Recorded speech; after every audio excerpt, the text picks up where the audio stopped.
journée et que vous puissiez être bénis par ce message. Alors comme vous le savez, eh bien, une sœur nous a quittés et j'ai pris eh bien, un thème qui lui allait à merveille, parce que pour moi, notre sœur Mireille eh bien, était une adoratrice. Vous savez, il y a une différence entre intercesseur. Intercesseur, c'est celui qui demande beaucoup à Dieu. Hein. Il aime demander, bénir, fais ça, etc. L'adorateur, eh bien, c'est la place que Marie avait hein, lorsqu'elle se mettait à genoux devant le Seigneur et qu'elle recevait la parole parce qu'elle avait un cœur ouvert. Et notre sœur, eh bien, c'est l'exemple que nous avons. Et c'est, je pense, vous savez, ce que Dieu recherche des adorateurs. Dieu recherche eh bien, des personnes qui l'adorent. Qui l'adorent. Des fois, on ne comprend pas parce qu'il n'y a pas de mots, il n'y a pas de phrases, il n'y a pas de construction. C'est le cœur, un cœur à cœur, une adoration. C'est quelque chose qui va au-delà même eh bien, de la réflexion, qui dépasse le cerveau. C'est l'esprit hein, qui parle à l'esprit. Et c'est dans cette communion. Et il y a un exemple eh bien, qui nous est donné, c'est dans le livre de Jean, au chapitre 11, verset 1er, et c'est toute une histoire, bien sûr, vous la connaissez tous, c'est eh bien, celle de Lazare.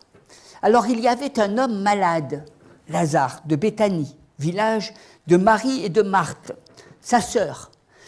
C'était cette Marie qui oignit de parfum le Seigneur et qui lui essuya les pieds avec ses cheveux. Et c'était son frère Lazare qui était malade. Les sœurs envoyèrent dire à Jésus, « Seigneur, voici celui que tu aimes est malade. » Après avoir entendu cela, Jésus dit, « Cette maladie n'est point à la mort, mais elle est pour la gloire de Dieu, afin que le Fils de Dieu soit glorifié par elle. » Or, Jésus aimait Marthe et sa sœur, et Lazare. Lorsque donc il eut appris que Lazare était malade, il resta 2 jours encore dans le lieu où il était. Et il dit ensuite aux disciples, retournons en Judée. Les disciples lui dirent, Rabbi, les Juifs tout récemment cherchaient à te lapider, et tu retournes en Judée? Jésus répondit, n'y a-t-il pas 12 heures au jour? Si quelqu'un marche pendant le jour, il ne branche point, parce qu'il voit la lumière de ce monde. Mais si quelqu'un marche pendant la nuit, il branche parce que la lumière n'est pas en lui. Après ces paroles, il leur dit, Lazare, notre ami dort, moi je vais le réveiller. Les disciples lui dirent, Seigneur, s'il dort, il sera guéri. Jésus avait parlé de sa mort, mais ils crurent qu'il parlait de l'assoupissement du sommeil. Alors Jésus leur dit ouvertement, Lazare est mort, et à cause de vous, afin que vous croyiez, je me réjouis de ce que je n'étais pas là. Mais allons vers lui. Sur quoi Thomas, appelé Didyme, dit aux autres disciples, allons aussi afin de mourir avec lui. Jésus, étant arrivé, trouva que Lazare était déjà depuis 4 jours dans le sépulcre. Et comme Béthanie était près de Jérusalem, à 15 stades environ, beaucoup de Juifs étaient venus vers Marthe et Marie pour les consoler de la mort de leur frère. Lorsque Marthe apprit que Jésus arrivait, elle alla au-devant de lui, tandis que Marie se tenait assise à la maison. Marthe dit à Jésus, « Seigneur, si tu eusses été ici, mon frère ne serait pas mort. Mais maintenant, même, je sais que tout ce que tu demanderas à Dieu, Dieu te l'accordera. » Jésus lui dit, « Ton frère ressuscitera. » « Je sais, lui répondit Marthe, qu'il ressuscitera à la résurrection au dernier jour. » Jésus lui dit, « Je suis la résurrection et la vie. Celui qui croit en moi vivra quand même, il serait mort. Et quiconque vit et croit en moi ne mourra jamais. Crois-tu cela ?» Elle lui dit, « Oui, Seigneur, je crois que tu es le Christ, le Fils de Dieu, qui devait venir dans le monde. » Ayant ainsi parlé, elle s'en alla. Puis elle appela secrètement Marie, sa sœur, et lui dit, « Le Maître est ici, et il te demande. » Dès que Marie eut entendu, elle se leva promptement et alla vers lui. car Jésus n'était pas encore entré dans le village, mais il était dans le lieu où Marthe l'avait rencontré. Les Juifs qui étaient avec Marie dans la maison et qui la consolaient, l'ayant vue se lever promptement et sortir, la suivèrent, disant « Elle va au sépulcre pour y pleurer ».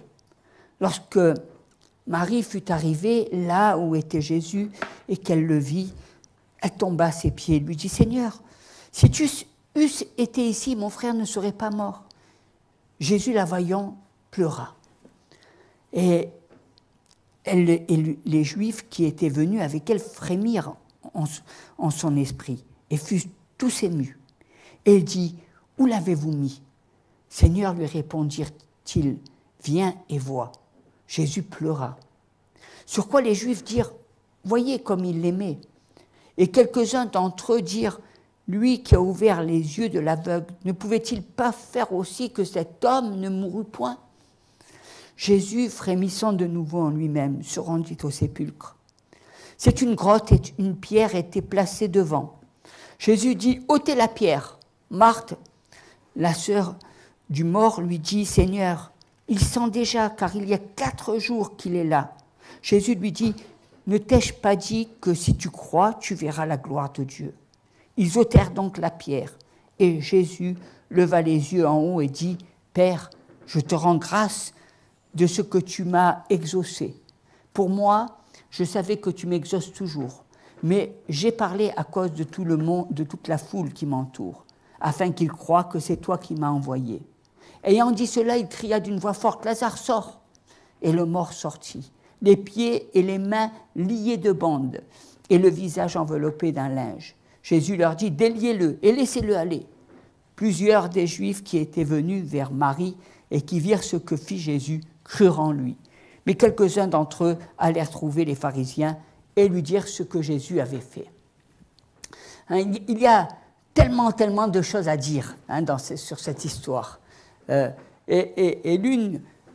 chose que l'on peut dire en lisant ce passage, c'est que malgré que Dieu nous aime, nous vivons des problèmes, nous passons par des problèmes.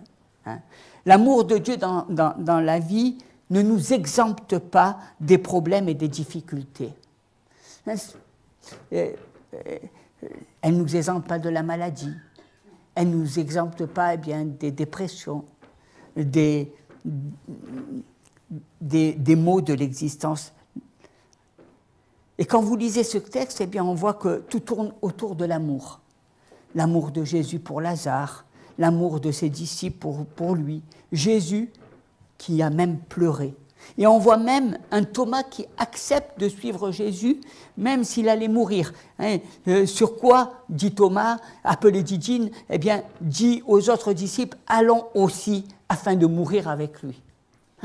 Son âme était dans la tristesse. Et des fois, on a envie de se mettre dans cette émotion, dans cette tristesse de la mort.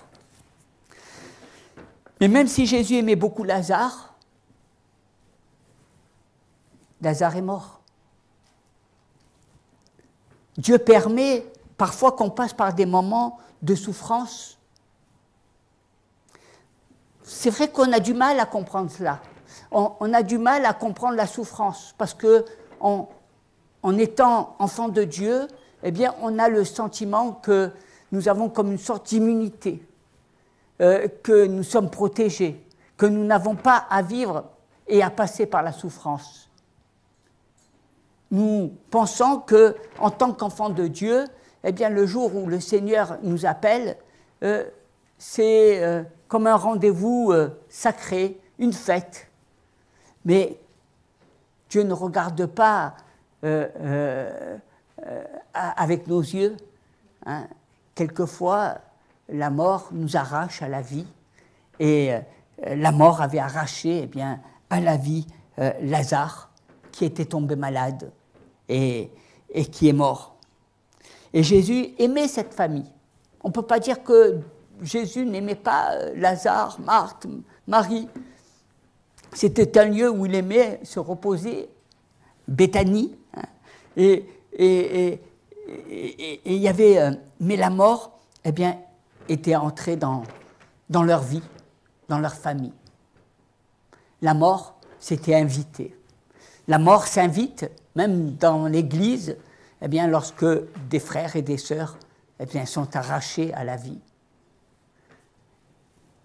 On ne comprend pas, et je crois qu'on a du mal des fois à comprendre parce que, eh bien, on a cette espérance de la guérison, on a cette espérance de la victoire, on croit en la vie, on croit en la puissance de Dieu, et quand, eh bien, les choses n'arrivent pas comme on l'aurait souhaité, bien souvent, on est dans cette incompréhension.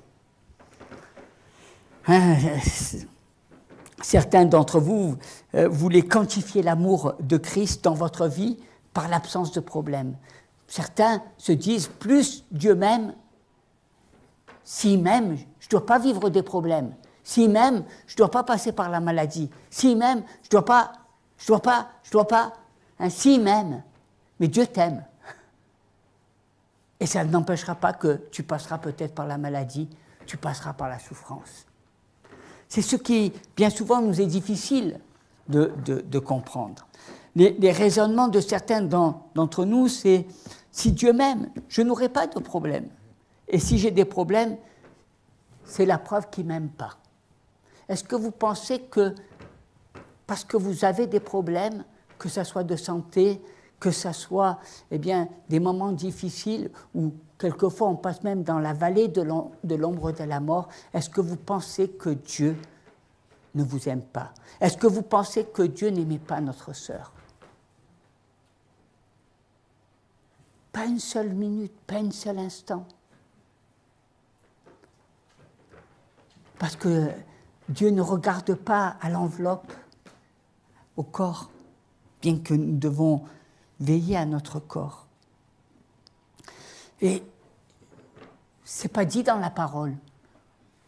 Où est-ce que vous avez vu dans la parole de Dieu qu'il est écrit « Puisque tu es enfant de Dieu, eh bien, tu n'auras jamais de problème. » Puisque tu es enfant de Dieu, il y a beaucoup de chrétiens qui sont dans cette relation.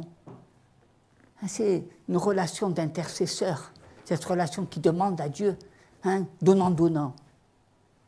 Ce n'est pas cette relation d'adorateur où Dieu eh bien, nous demande d'apporter à la croix notre amour et notre obéissance et notre humilité. Jésus même a pleuré devant Lazare. Il a été ému. Faites attention, n'abandonne pas Dieu parce que tu souffres ou que tu traverses des moments difficiles. N'abandonne pas Dieu, n'aie pas un regard. Vous savez, souvent, le monde, eh bien, comme Dieu n'a pas agi comme on le souhaitait, alors Dieu est méchant. Alors Dieu a agi, eh bien, pas de la manière dont moi je l'aurais espéré. Et beaucoup, eh bien, ça leur fait une pointe, comme de la même manière de dire, mais finalement, est-ce que Dieu, ce Dieu d'amour, qu'est-ce qu'il fait? Pourquoi cela? Je ne comprends pas.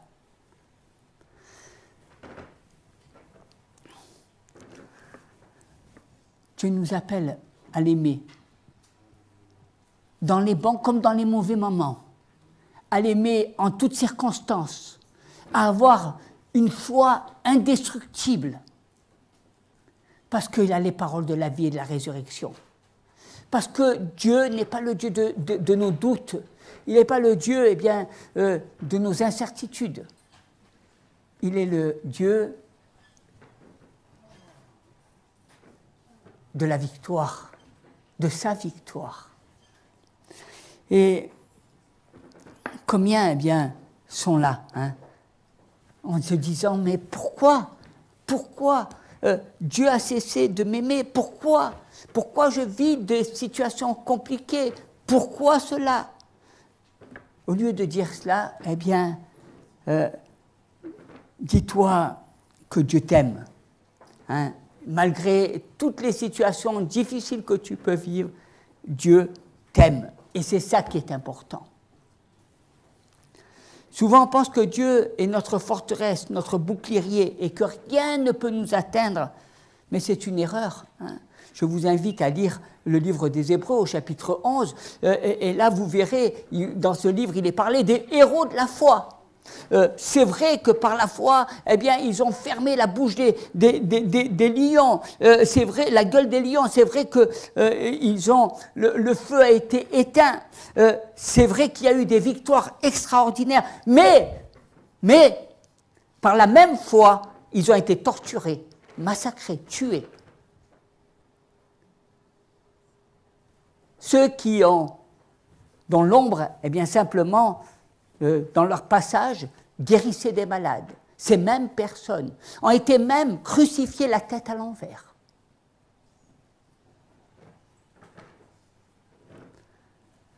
On a du mal.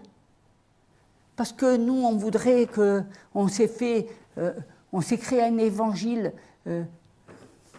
avec des fleurs roses, des papillons, un chant, des verts pâturages. Hein, et on a l'impression que dans ce vert pâturage, il n'y a rien qui peut nous atteindre. Mais le malheur, attaque souvent le juste. Et Lazare n'est pas seulement malade, mais il est mort. Et Jésus a tardé à venir. Alors on aurait dû demander à Jésus de venir pour le guérir de sa maladie. Mais comme Jésus avait de l'affection pour lui, on pensait qu'il allait de suite arrêter tout et qu'il allait venir. Mais Jésus ne s'est pas déplacé. Et le résultat, Lazare est mort. Et quand l'exaucement tarde, il ne faut pas baisser les bras. Hein. Ne pense pas que Dieu ne t'aime pas. Dieu a un plan, et Dieu avait un plan. Et c'est un plan. Et ce plan, c'est le plan qu'il a pour chacun de nous. C'est un plan. C'est le plan que Dieu a pour toi, pour moi.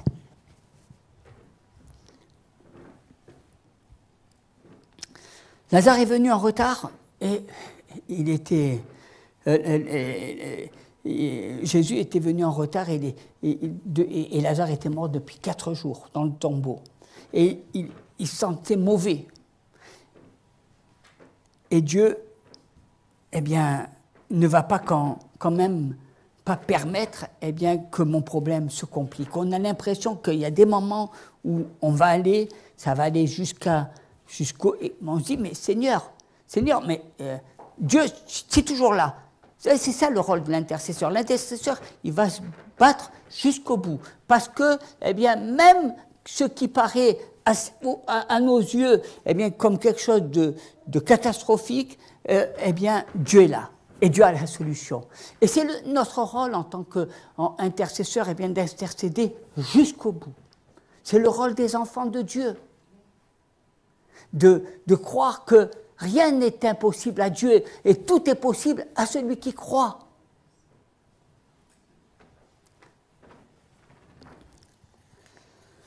Mais la situation n'a pas tourné comme elle aurait dû tourner puisque Lazare était mort. Et ce n'est pas parce qu'il ne t'aime pas, mais c'est que c'est un plan plus grand. Il veut opérer quelque chose d'extraordinaire.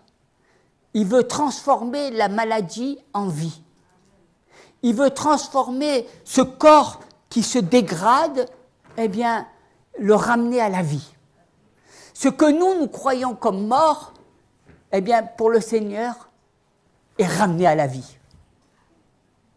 Est ramené à la vie. Tes yeux voient et disent, il est mort. Mais les yeux de Dieu disent, il est vivant. Est-ce que c'est le plus important, tes yeux ou les yeux de Dieu? Est-ce que tu penses que Dieu, il voit pas bien, il voit trouble? Non. Les yeux de Dieu voient la vérité, parce qu'il est la résurrection, la vie et la vérité. Et Jésus, dit à ses disciples, mais notre ami dort. allons le réveiller. Les disciples pensaient qu'il dormait, mais Jésus parlait de la mort. Quand nous quittons cette vie, eh bien, nous sommes comme des personnes qui sommes rentrées dans l'endormissement de notre corps, de nos pensées. C'est la mort. Mais Jésus dit, allons le réveiller. Allons le ramener à la vie.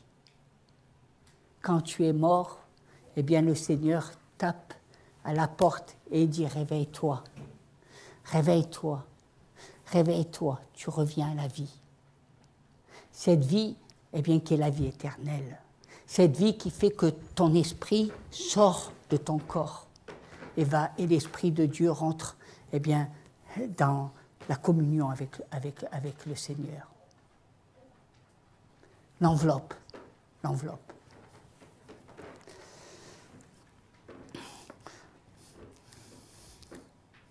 Vous voyez que notre langage, notre manière de penser n'est pas du tout la même que celle de Dieu. Pour nous, quelqu'un qui est mort, c'est la tristesse, c'est notre égoïsme, quelque part, de dire je ne verrai plus la même personne, je ne la verrai plus, elle ne sera plus là, elle ne fera plus ce qu'elle faisait. Mais le Seigneur, lui, il ramène à la vie. Il ramène à la vie. Tu sais, il ne faut pas toujours dire « je ne comprends pas ».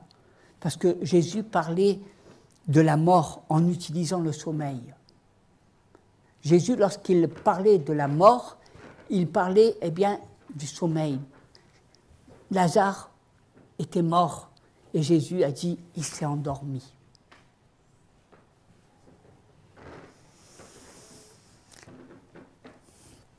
La réponse est que ce qui te paraît compliqué ne l'est pas pour Dieu. Toi, tu penses que c'est fini. Mais le dimanche, tous les dimanches, tu es en train de louer le Seigneur et de dire « Seigneur, mes yeux te verront ». Tous les dimanches, tu dis « Quand est-ce que tu vas revenir, Seigneur ?» Tous les dimanches, tu chantes la vie éternelle. Tous les dimanches. Dans ton cœur, tu sais que rien ne peut t'arracher de l'amour de Dieu. Mais face à la mort, tu as du mal à comprendre que c'est le sommeil et que Jésus vient pour réveiller. Et Jésus vient toujours réveiller ceux qui lui appartiennent pour qu'ils rentrent dans sa présence. Ce que tu appelles mort, Dieu l'appelle sommeil. Et ce que tu appelles difficulté, Dieu l'appelle opportunité. Ce que tu appelles blocage, Dieu l'appelle porte. Ce que tu appelles solitude, Dieu l'appelle retraite. Ce que tu appelles maladie, Dieu l'appelle occasion pour manifester sa gloire. Ce que tu appelles rejet, Dieu l'appelle je t'accueille. Dieu n'est pas un homme, il a un langage. Vous savez, c'est important, le langage. Dieu parle. Dieu, il a un langage, il a une manière de s'exprimer. Il ne parle pas comme un homme. Est-ce que vous avez vu, un animal parler comme un homme? Non. Vous ne pouvez pas comparer un animal à un homme. Et pourtant, un animal, il a sa manière de s'exprimer. Bien, de la même manière, nous sommes hommes et nous nous exprimons de notre manière, mais Dieu, lui, est Dieu. Et il a son langage. C'est sa manière de voir, d'agir. Il est le créateur de toutes choses. Et Dieu a la facilité de faire ce que nous ne pouvons pas. Nous ne pouvons pas réveiller un mort. Nous ne pouvons pas amener à la vie. Mais Jésus, lui, il peut ramener, il peut réveiller celui qui dort. Il peut le ramener à la vie, parce qu'il est la vie. Et c'est important pour nous de savoir. Et Jésus-Christ va à Béthanie parce que Lazare est mort. La Bible nous dit que lorsque Jésus arrive, Marthe s'approche de Jésus et dit « Seigneur, si tu étais ici, mon frère ne serait pas mort. » Elle se comporte comme cet intercesseur. Hein. Elle revendique « Seigneur, Marthe, c'était une intercesseur. Tu vois, si tu avais été là, il n'y aurait rien eu de tout ça. » Les intercesseurs sont toujours des personnes qui revendiquent des choses. « Seigneur, il faut que tu agisses. » Il y a toujours, on demande toujours. C'est le propre de l'intercesseur. Il demande, il demande, il demande, il demande. Et Jésus, lui, quand il lui demande, il ressuscitera. Marc dit, je sais, il ressuscitera au dernier jour. Mais Jésus, eh bien, veut lui faire comprendre que quand tu es mort, tu te réveilles et tu vas à la vie. Dieu veut te faire comprendre que, eh bien, la mort ne peut pas te retenir quand tu es dans le Seigneur. C'est la victoire. Ce que tes yeux pleurent, ton cœur souffre, mais c'est la victoire de Jésus à la croix. C'est sa victoire parce que la mort ne peut pas te retenir, parce que la mort ne peut pas, eh bien, te tenir captive, parce que Jésus t'a libéré de la mort.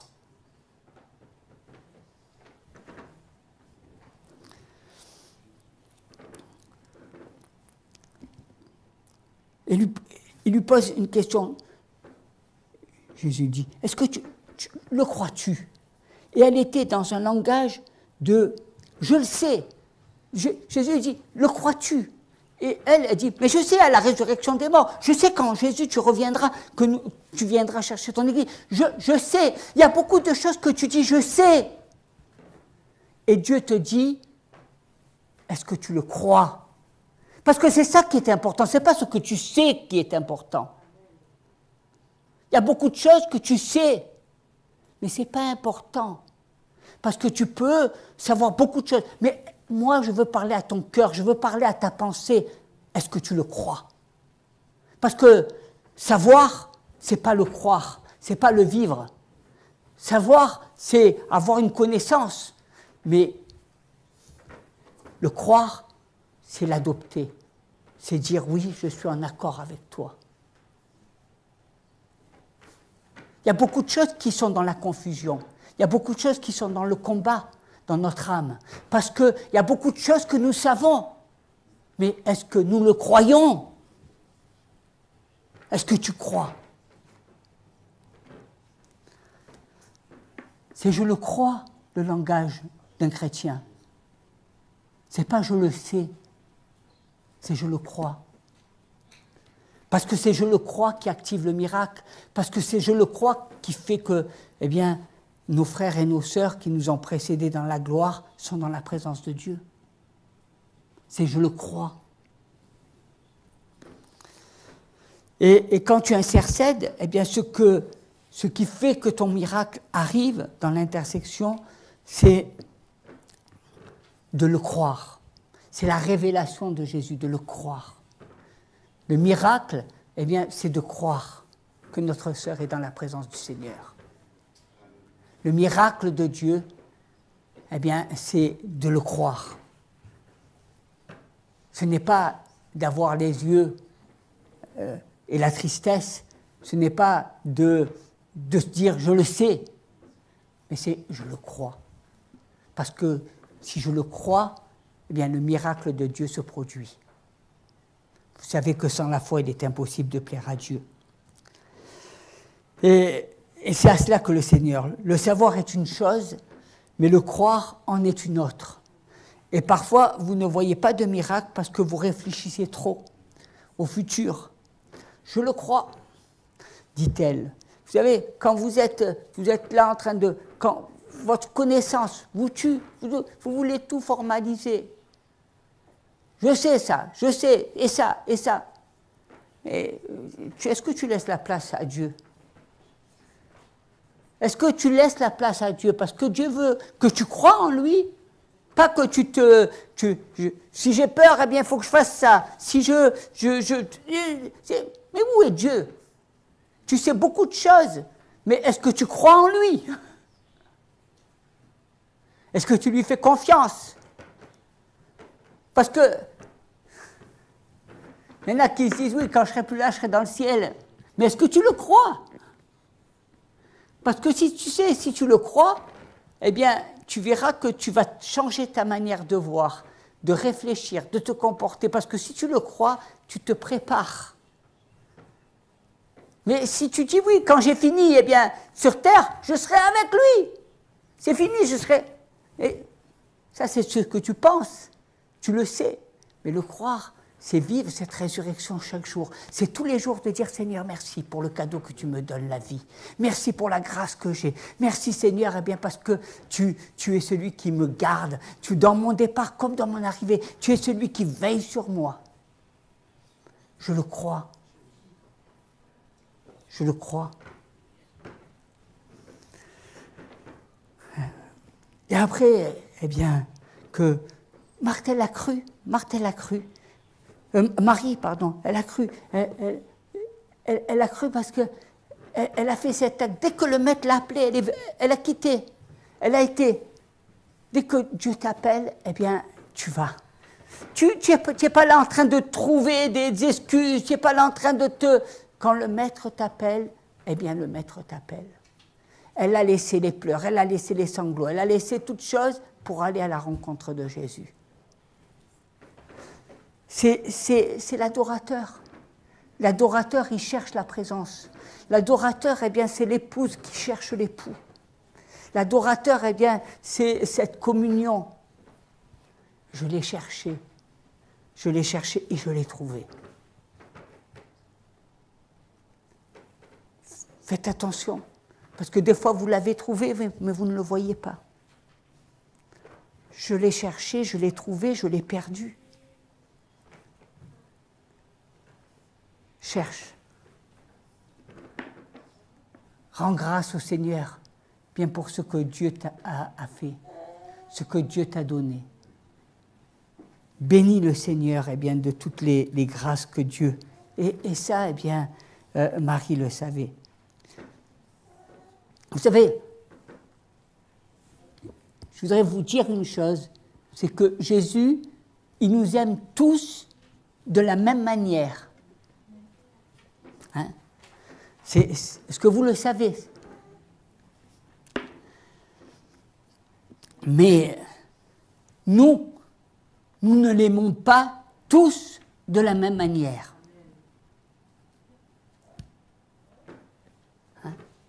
Si Jésus, lui, nous aime tous de la même manière, est-ce que nous l'aimons tous de la même manière? Non, il y a des degrés différents.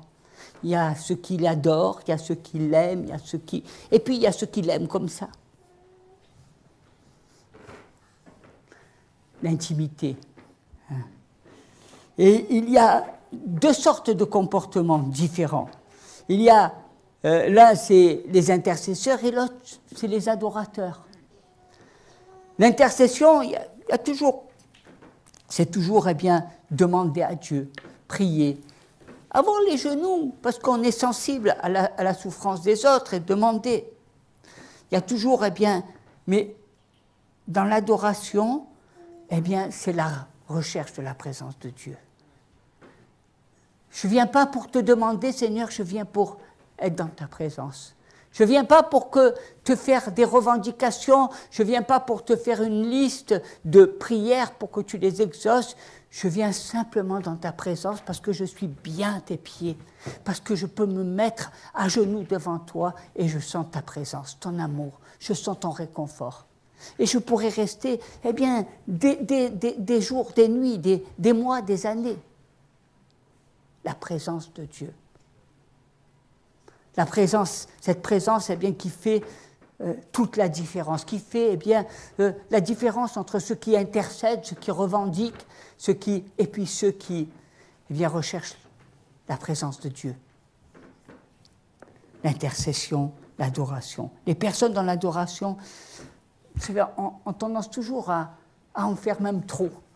à s'humilier, à chercher. Hein. On veut toujours plaire à Dieu. Parce que un cœur d'adoration, c'est vouloir lui plaire, c'est être sensible à l'Esprit. C'est veiller à ce que le Saint-Esprit nous dit. Et puis c'est capter l'Esprit afin de rentrer dans la présence de Dieu. Ce sont les mystères de l'adoration. L'intercession, lui, il va demander, demande. Il demande dès qu'il se réveille le matin, Seigneur, agis, fais. Alors que l'adoration, lui, il dit, je te remercie Seigneur pour la grâce, je te remercie pour l'amour. Il y en a qui, vous savez, on a tous des vies compliquées. On ne fait pas sa vie, on ne la fabrique pas comme on le souhaite. Il y en a qui me disent, oui, tu sais, notre sœur, elle a toujours travaillé pendant toute sa vie, elle a travaillé, elle n'a pas profité de tout ce travail. Ça, c'est les yeux humains. L'adorateur, c'est celui qui dit, merci Seigneur pour le travail que tu me donnes, merci Seigneur pour le mari que tu me donnes, merci Seigneur pour l'enfant que tu me donnes, merci Seigneur pour les problèmes parce que j'aime ce que tu me donnes. Je l'apprécie. Peu importe, l'intercesseur, c'est celui qui va porter un regard. Mais pourquoi? L'adorateur, c'est que peu importe ce que sera ma vie du moment que je suis dans ta présence. L'adorateur.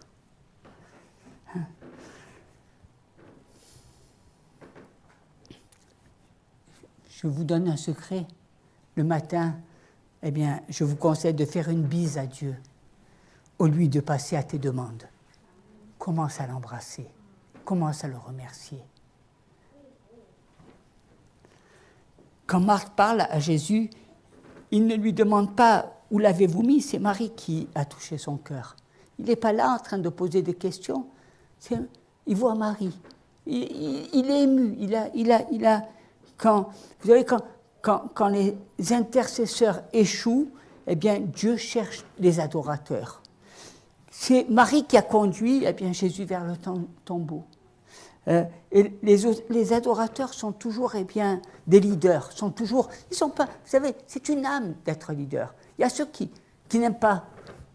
C'est pas qu'ils n'aiment pas, c'est qu'ils sont pas comme ça. Des fois, on voudrait que quelqu'un qui n'est pas un leader devienne un leader. Mais c'est pas sa nature. Ne cherchons pas toujours à donner des personnes qui n'ont pas cette âme de leader, d'être des leaders. Le problème, c'est qu'avec tous nos critères, on veut fabriquer des leaders.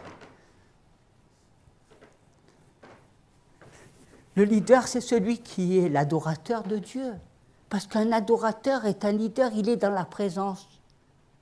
Il ne se pose pas de questions. Il vit la présence de Dieu. Il n'est pas là en train de savoir si Dieu dit vrai ou faux. Il a la foi. Il croit. Il ne se pose pas de questions. Il vit. Le leader, c'est celui qui a la conviction dans son être intérieur. Parce que le leader, c'est celui qui vit les choses. Comment tu veux faire croire à quelqu'un si toi-même, tu ne le crois pas? Comment tu veux donner cette impulsion, cette vie, si toi, tu es dans le doute? Le leader, l'adorateur, il est dans la vérité, il est dans sa présence. Il ne peut pas imaginer un autre monde. Parce qu'il vit, il ressent. On ne fabrique pas un leader. On est leader ou on ne l'est pas.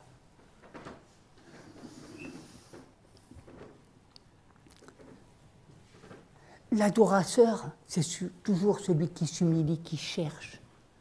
Il cherche Dieu. Seigneur, non pas ma volonté, mais ta volonté. Pas que, Seigneur, que ce ne soit pas moi qui agisse, mais que ce soit toi qui agisse. Et Marie a conduit Jésus au tombeau. Les adorateurs sont toujours des leaders, toujours. Et Marie, elle était une leader, parce que quand elle est sortie de la maison, tout le monde l'a suivie. Ils l'ont tous suivie.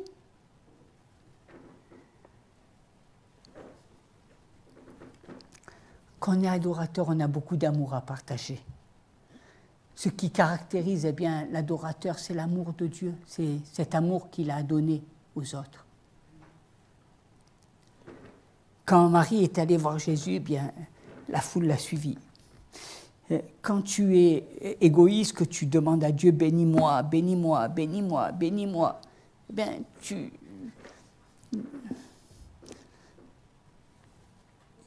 si ça ne se passe pas comme tu le veux, eh bien, tu es là en train de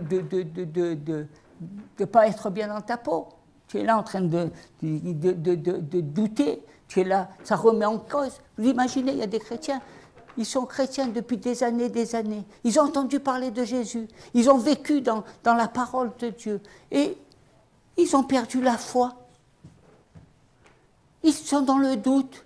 Pourquoi? Parce qu'ils ont fait de Jésus, eh bien, celui qui était à leur service. Ils ont fait que Jésus, eh bien, que c'est Jésus qui doit venir pour les bénir, c'est Jésus qui doit venir pour les honorer, c'est Jésus qui doit venir pour... Mais Dieu cherche des hommes et des femmes qui adorent Dieu, qui plient le genou, qui cherchent sa face et qui disent « Seigneur, je veux faire ta volonté. Je sais que tu as les paroles de la vie. Je sais, Seigneur, eh bien, en qui je crois. » Ils ne sont pas là en train de faire eh bien, de Jésus un serviteur.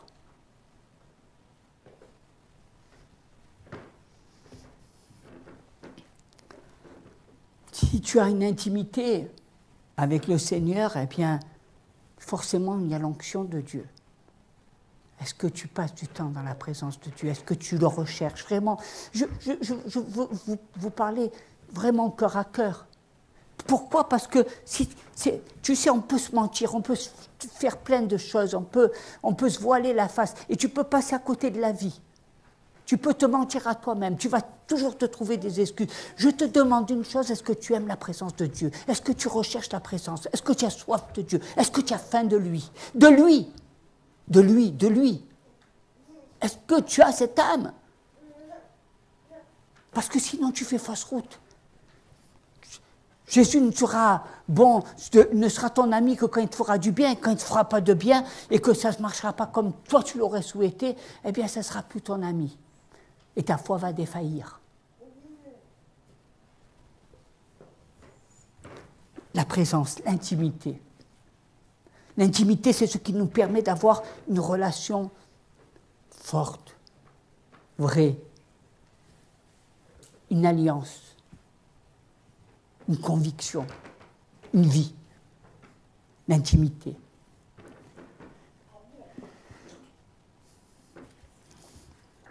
Vous savez, Jésus a pleuré quand il a vu Marie pleurer. Jésus a été touché.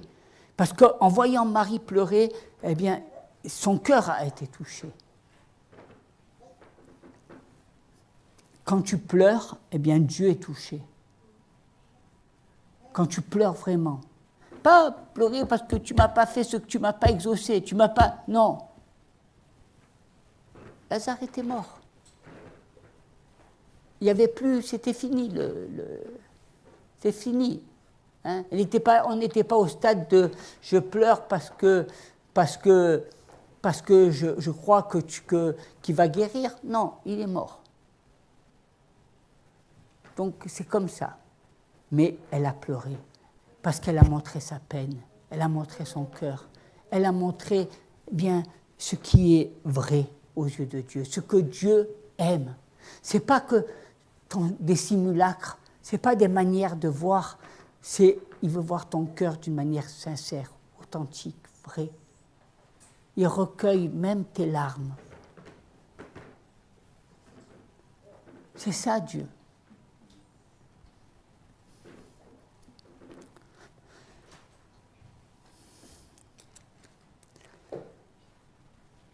Et un des secrets, c'est, vous savez que de l'adorateur, un des secrets que l'adorateur a, c'est qu'il regarde toujours en haut, pas en bas. L'intercesseur, c'est celui qui regarde toujours en bas.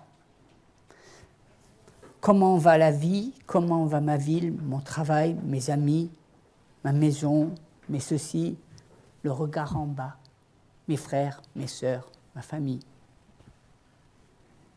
Ça, c'est l'intercesseur. Il voit que ce qu'il voit. Il ne voit que son entourage. Il ne voit que ce qui l'entoure. Il ne voit que ce qui l'intéresse. Il vit les peurs que de ce monde, avec les craintes, les incertitudes. Mais le secours me vient de celui qui a créé les ciels. Il me vient d'en haut. Est-ce que tu t'attaches aux choses d'en haut? Le rôle de l'adorateur, c'est qu'il n'est plus attaché aux choses de la terre, il est attaché au ciel. C'est le ciel qui l'attache, parce que ses yeux sont toujours fixés vers le Seigneur. Il n'est plus attaché par ce que ses yeux voient, il n'est plus attaché par ses peurs, il n'est plus attaché par ses craintes, il est attaché par celui qui est en haut, celui qui fait que tu es toujours rayonnant de joie, celui qui fait que tu portes du fruit en toute saison, celui qui fait que ton cœur est toujours dans la joie. C'est l'adorateur. L'adorateur, vous avez cet adorateur. Et là, quand tu adores, que tu t'attaches, Dieu te ramène à la vie. Et Dieu a ramené Jésus, Lazare à la vie. Et Dieu ramène nos frères et nos sœurs qui nous ont précédés. Il dit qu'on leur enlève tous les bandeaux, qu'on leur enlève tout ce qui les attachait à la mort, qu'on envoie les pasteurs afin qu'ils les délient de tous les liens de la servitude, afin qu'ils soient dans la paix et dans la joie de Dieu.